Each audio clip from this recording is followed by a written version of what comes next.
Hello दोस्तों। मैं आप आज को हिंदी का कहानी का प्लॉट सिख पूजन सहाय के बारे में मैं बताने जा रहा हूँ। तो चलिए लेखक परिचय उनके पढ़ते हैं।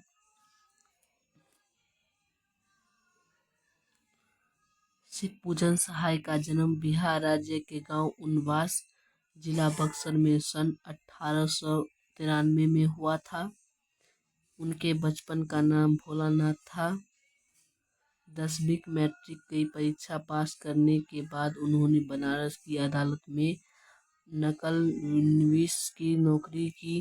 फिर वे हिंदी के अध्यापक बने। बाद में गांधी जी असहयोग आंदोलन से प्रभावित होकर उन्होंने सरकारी नौकरी से त्यागपत्र दे दिया। सहाय जी ने जागरण, हिमालय, माधुरी बालक आदि प्रतिष्ठा पत्रिकाओं का संपादन कुशलतापूर्वक किए हुए तत्कालीन हिंदी की प्रतिष्ठा पत्रिका मतवाला के संपादक मंडल में भी रहे। बिहार राष्ट्र भाषा प्रसिद्ध उन्हें कल्पना का साकार रूप सन 1963 में उनका देहांत हो गया।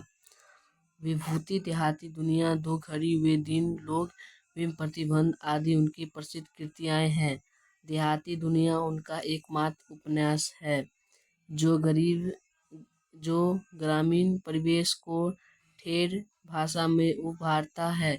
इसे आंचलिक उपन्यासों को पूर्व पीठिका कहा जा सकता है। उन्होंने कहानी का प्लॉट तथा मुंडमाल जैसी मामरिक कहानी की रचना, हिंदी कथा साहित्य की सुविधा की। उनकी समस्त रचनाओं का संकलन सिख पूजन सहाय रचनावली नाम से 4 खंडों में बिहार राष्ट्र भाषा प्रसिद्ध पटना द्वारा प्रकाशित है।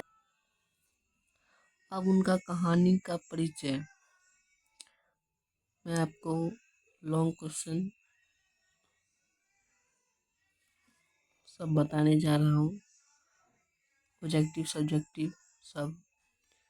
अब कहानी का परिचय। कहानी का प्लॉट शीर्षक प्रस्तुति। कहानी में सिख पूजन सहाय ने समाज में नारी का स्थान, नारीदायित्व, तिलक, दहेज की निम्न प्रथा, वृद्धा या अनमोल विवाह आदि की विसंगतियों का मर्मस्पर्शी दस्तावेज प्रस्तुत किया। भगजोनी तिलक दहेज की क्रूरता का शिकार हो एक वृद्धि से ब्याह दी जाती है। तुरनाई प्राप्त करते करते वह विधवा हो जाती है और अंत अपने सौतेले बेटे की पत्नी बनके दुर्भाग्य स्वीकार करने के लिए विवश हो जाती है। कहानी की दृष्टि में नारी की नियमित। अब इसका सारांश पढ़ेंगे। तो कहानी का प्लॉट आत्मकथात्मक शैली में रचित एक श्रेष्ठ अंचालिक कहानी है। कहानीकार सिख पूजन सहाय के गांव के पास में एक छोटे से गांव में एक बूढ़े मुंशी जी रहते थे। उनकी पुत्री का नाम भगजोनी था। यह कहानीकार द्वारा रखा गया है। कल्पित नाम मुंशी जी के कमाए बड़े भाई पुलिस दरोगा थे।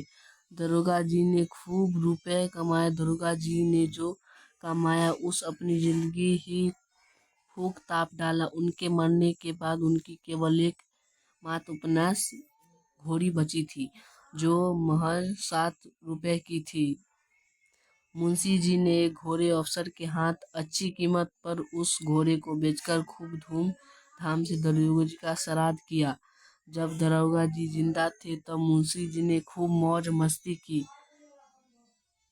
गांजे में बढ़िया से बढ़िया इत्र मिलकर पीते थे। रोज 32 बठेर और 14 चापतियां उड़ा जाते। हर साल एक नया जलसा हुआ करता था। किंतु दरोगा जी के मरते ही मुंशी जी की सारी अमीरी समाप्त हो गई। वे खाने को मोहताज हो गए।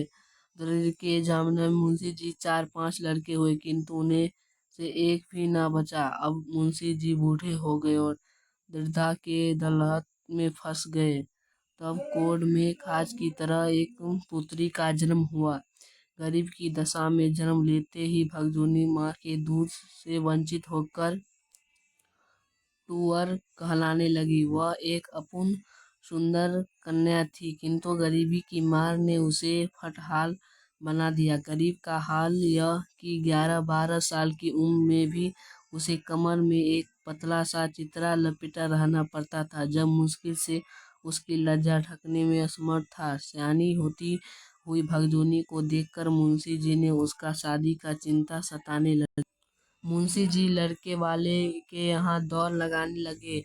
लाख हाथ छोड़कर विनती करने, गिड़गिड़ाने, पांव पड़ने पर भी किसी का हृदय नहीं पसीजा। किसी ने कहा कि जिस घर में न सास है, न साला और न बारात की खातिरदारी करने की हैसियत, तो उस घर में लड़के की शादी करना ठीक नहीं है। किसी ने बिना तिलक दहेज शादी करने से साफ मना कर दिया। अंत में अपनी छाती पर पत्थर रखकर मुंशी जी ने भगजोनी का विवाह एक वृद्ध व्यक्ति के कर दिया। भगजोनी के जाने के बाद अब घर उन्हें पानी देने वाला कोई नहीं रहा। 1 साल पूरा होते मुंशी जी मर गए। नियमित की मार ऐसी कि बड़े बूढ़े और फल फूल शरीर वाली पूर्णकृति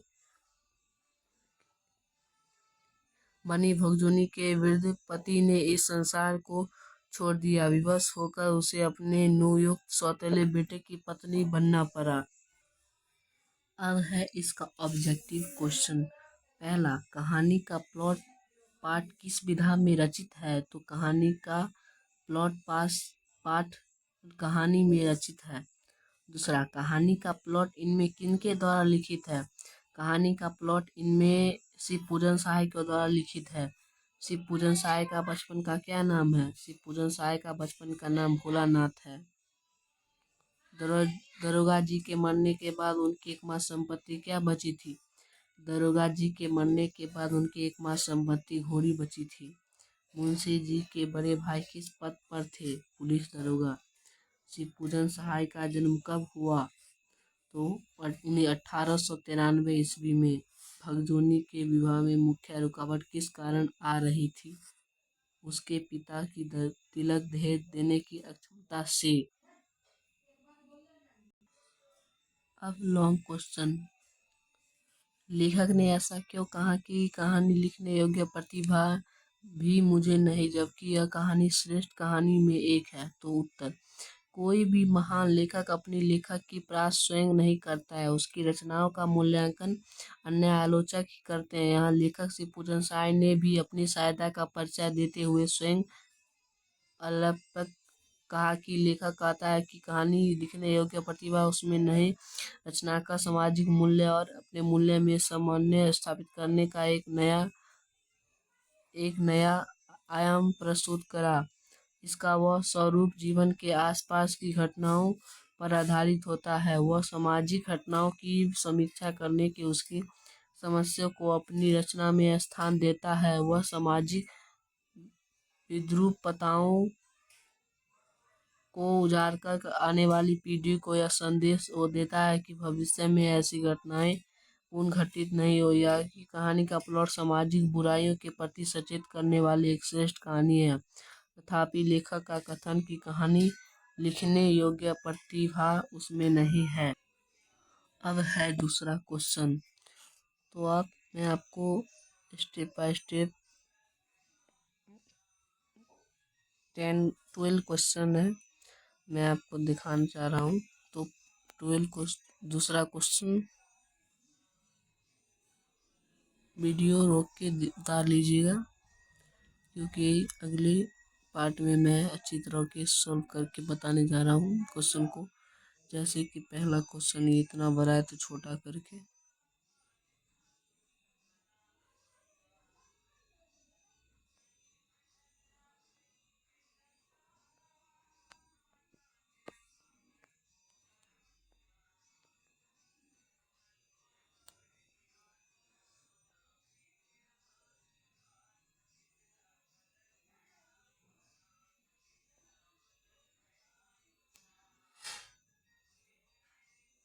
यही है 12 तक।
प्लीज। दोस्तों, आप सभी को अगर 12 तक क्वेश्चन बताएं, उसका अगर छोटा आंसर चाहे तो कमेंट करके बताइएगा। अब वीडियो बहुत लॉन्ग है, यहाँ पे रुकते हैं। अब दूसरा चैप्टर अगले वीडियो में